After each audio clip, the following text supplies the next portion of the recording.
जालना जिल्हाधिकारी कार्यालयावर धनगर समाजाच्या वतीनं भव्य मोर्चा काढण्यात आलाय। धनगर समाजाला एसटी प्रवर्गात आरक्षण द्यावं यासाठी आंदोलन करत जोरदार घोषणाबाजी करण्यात आली। तसंच एसटी प्रवर्गात आरक्षण न मिळाल्यास तीव्र आंदोलन छेडण्याचा इशारा धनगर समाजाने दिला। बंजारा समाजाला हैदराबाद गॅझेटनुसार एसटी प्रवर्गातून आरक्षण द्या अशी मागणी करत यवतमाळच्या आरणीमध्ये बंजारा समाजाने मोर्चा काढलाय। पारंपरिक वेशभूषेमध्ये तहसील कार्यालयावर मोर्चा काढला। दरम्यान यावेळेला निवेदन घेण्यासाठी तहसीलदार हजर नव्हते, त्यामुळे संतप्त समाज बांधवांनी तहसील कार्यालयासमोर रस्त्यावर झोपून आंदोलन केलं। नाशिकमध्ये आदिवासी भागामध्ये विद्यार्थी पोषण आहारापासून वंचित आहेत। एल्गार कष्टकरी संघटनेने अंगणवाडी बालकांना आहार वाटप करण्यास भाग पाडलं।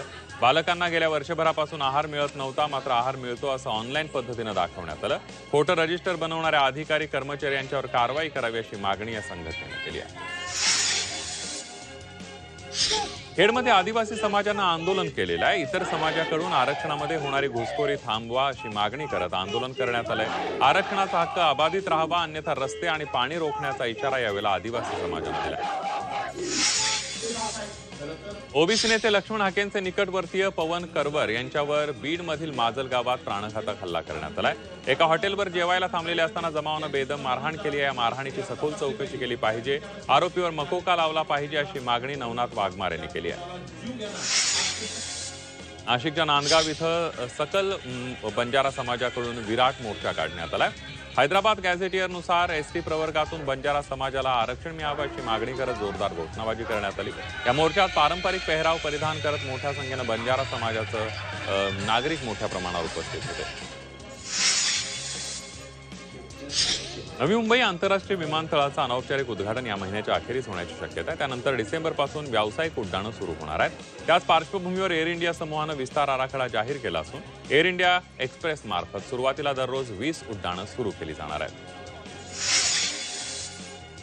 मुंबईतून कोकणामध्ये रोरोद्वारे जाण्याची प्रतीक्षा लवकरच संपणार असून ऑक्टोबरचा मुहूर्त ठरण्याची शक्यता आहे। तसंच ही सेवा भाऊचा धक्का इथून रत्नागिरी आणि सिंधुदुर्गसाठी चालवली जाणार आहे, त्यामुळे कमी कालावधीमध्ये प्रवाशांना इच्छित स्थळी पोहोचता येणार आहे। घाटकोपर होर्डिंग दुर्घटनेनंतर जाहिरात फलकांसाठी एकात्मिक धोरण तयार केलं जाणार आहे। यामध्ये फलकाचा आकार जास्तीत जास्त 40 फूट बाय 40 फूट असावा। तसंच टेरेसवर आणि कंपाऊंड वॉलवर फलक लावू नयेत असे निर्बंध घालण्यात आले।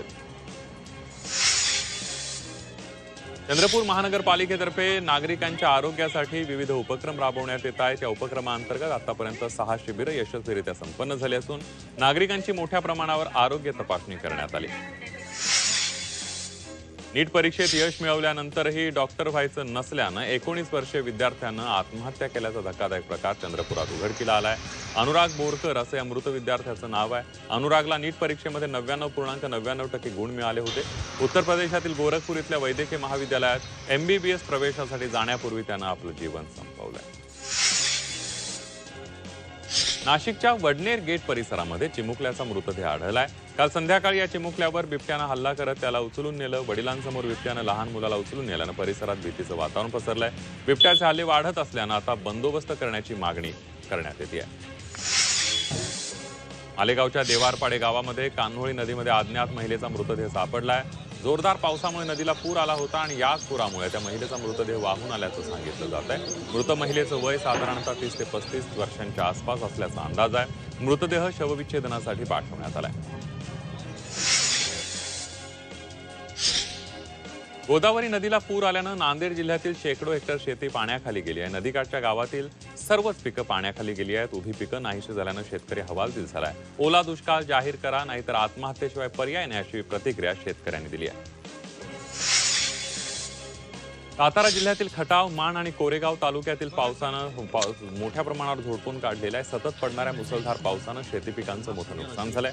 अनेक शेतांना तळ्यांचं स्वरूप आलंय। घेवडा, सोयाबीन, मका, उडीद, ऊसाचं देखील मोठं नुकसान झालंय।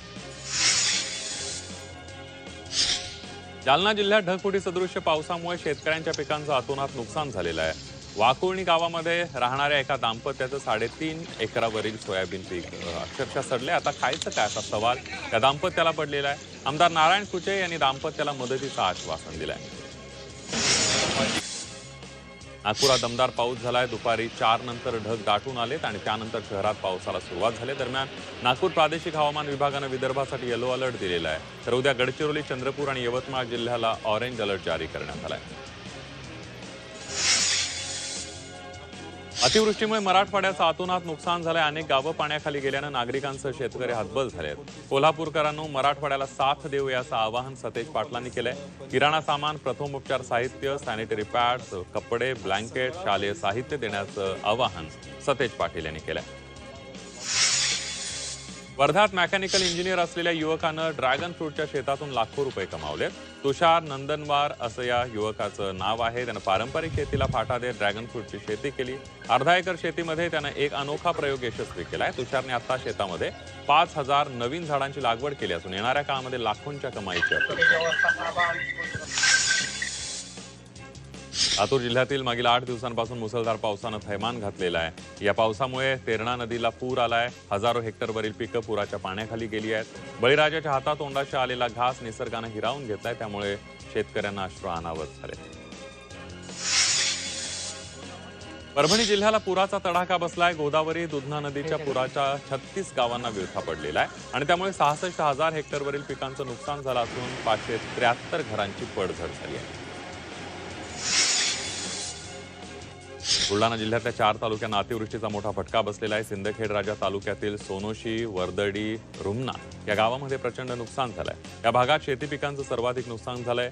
1 ते 2 एकर शेती असणाऱ्या शेतकऱ्यांचं प्रमाण या ठिकाणी अधिक आहे। निसर्गानं हातातोंडाशी आलेला घास हिरावून घेतल्यानं शेतकरी हतबल झाले। राज्यासह बुलढाणा जिल्ह्यातील मुसळधार पावसानं हाहाकार माजवलाय। बुलढाणा, चिखली, देऊळगाव राजा, सिंदखेड राजा या तालुक्यात ढगफुटी सदृश पाऊस झालाय। परिणामी सोयाबीन, कपासी आणि मका या पिकांचं मोठं नुकसान झालंय। अतिवृष्टीमुळे शेती वाहून गेली आहे। लाखो रुपयांचं शेतकऱ्यांचं नुकसान झालंय।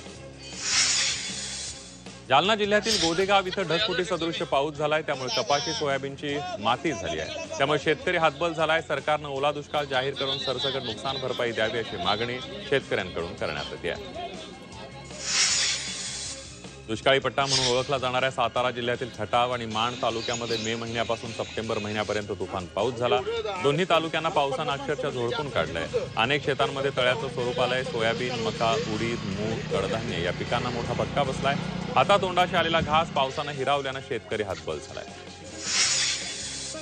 पावसामुळे वाशिम जिल्ह्यात हळद आणि आल्याच्या पिकांचं मोठ्या प्रमाणावर नुकसान झालंय। शेतात पाणी साचल्यानं लागवड केलेलं आलं आणि हळदीचं पीक पूर्णतः सुकलंय, त्यामुळे शेतकऱ्यांचं मोठं आर्थिक नुकसान झाल्यामुळे शेतकरी मदतीच्या प्रतीक्षेत आहे। गेल्या काही दिवसांपासून पुणे जिल्ह्यामध्ये सतत कोसळणाऱ्या पावसामुळे टोमॅटो बागांचं प्रचंड नुकसान झालंय। टोमॅटोला बाजारात कवडीमोल बाजारभाव मिळतोय, तर दुसरीकडे सततच्या पावसामुळे टोमॅटो शेतातच सडलाय। तातडीनं पंचनामे करून मदत देण्याची मागणी शेतकऱ्यांनी केली आहे। नवरात्र उत्सवानिमित्त झेंडूच्या फुलांना मोठ्या प्रमाणावर मागणी वाढली आहे। झेंडूच्या फुलांचे बाजारभाव 100 पार गेले आहेत, तर दुसरीकडे सततच्या पावसामुळे झेंडूच्या बागेवरती रोगांचा प्रादुर्भाव वाढलाय। शेतकऱ्यांचं मोठं नुकसान झालंय, त्यामुळे बाजारभाव वाढूनही शेतकऱ्यांना पाहिजे तेवढा नफा होत नसल्यानं शेतकरी हवालदिल झाले।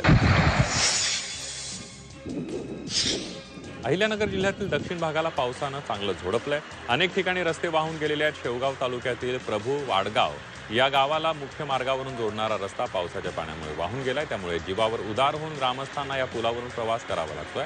प्रशासनाने लवकरात लवकर रस्त्याचं काम करून द्यावं अशी मागणी विद्यार्थी करत आहेत। परभणी जिल्ह्यातील पूर्णा परिसरामध्ये समृद्धी महामार्गाचं काम सुरू आहे। गोदावरी नदीला पूर आल्यानं I am standing on $5 million, the grand prize of the most insane competition show you've ever seen. It all comes down to this.